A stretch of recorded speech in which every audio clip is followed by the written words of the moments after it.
Hey everyone, welcome back to my channel. My name is Kevin. I am an elder in Israel, and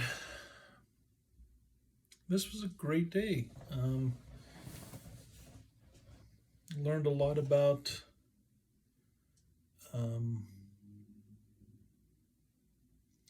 the gospel being preached to the spirits that dwelt in the spirit world and how it was lost and what it was replaced with. But that's not what I'm going to talk about today. Very interesting. If you guys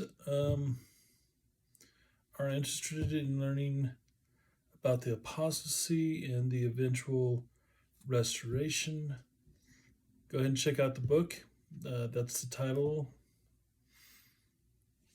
It's a really great book. But my question for you today is, do you remember what it was like as a kid sitting, looking up into the clouds and imagining each cloud a different shape and different things? One that I remember, I think my mom and I were traveling to Idaho together. I think it had something to do with us trying to find a place to live there in Blackfoot. And I was just there. I think I was like 17, almost 18.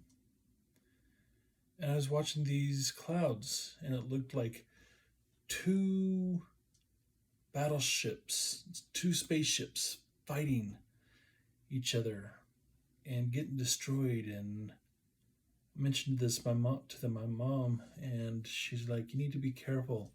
Someone's gonna think you're crazy." And I thought, why would someone think someone's crazy for having imagination? Now, that's not saying anything bad about my mom. I love my mom, and I think she's great people.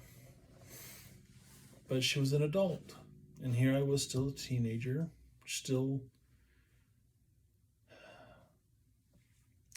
full of imagination and hope, maybe.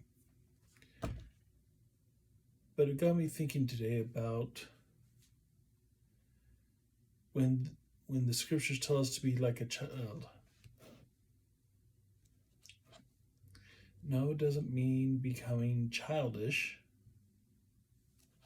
It means becoming like a child. Well, what is a child? Especially when they're young. They're full of hope.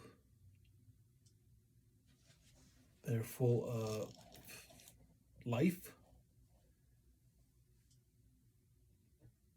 And they're so teachable. Something us adults have forgotten to do is be teachable.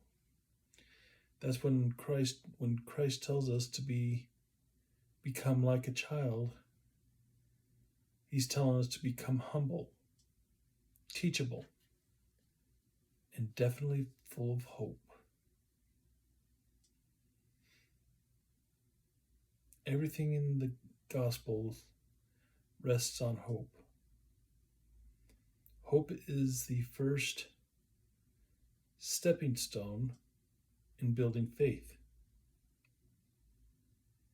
We have a hope of things that are taught to us by our parents, by our teachers, by general authorities. We hope it's true. But as we exercise that hope, eventually that hope turns into faith. And after long enough time, that faith becomes that of like stone, becomes concrete. It's not just something that we hope for, it's something that we know. And it just doesn't happen overnight. It doesn't happen in just a few years. There's people that are even in their old age that still hope, that's still building their faith. It's a lifelong journey, and it's worth it.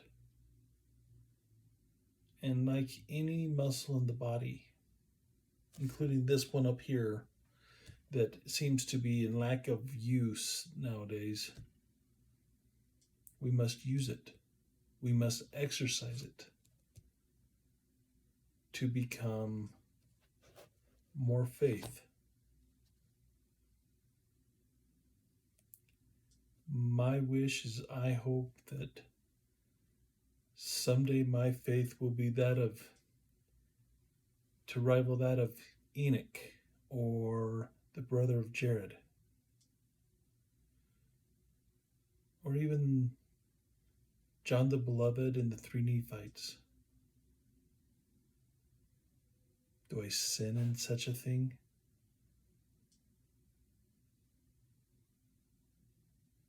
How will I do that? Reading this, not just this, but all the Holy Scriptures. And personally, I think reading the early church fathers, pre-Nicene, I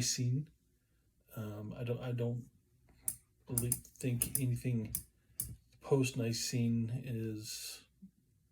may have any worth. I don't know. I know that things were changed after Constantine made Christianity a legal religion, and not for the better.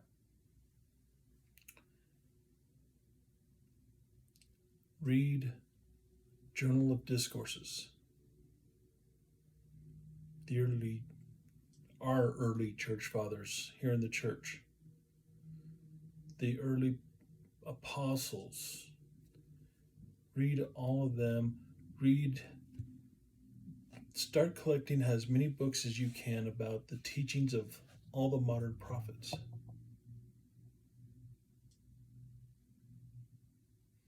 In them you will find wisdom into eternal life. Shoot, I'm going a little further. I'm reading the Zohar. I want to get the Midrash, and the written Torah. I'm curious to see what those teach. See what I can learn. See what the Spirit will bring into my mind and enlighten me further. So someday I can have that faith like John the Beloved, like Enoch. I could only hope.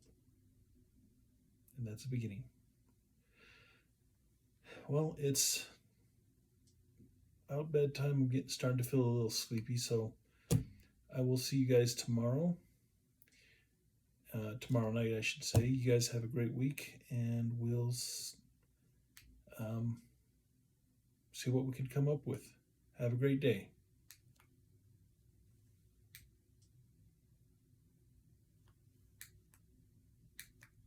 Still don't get this thing.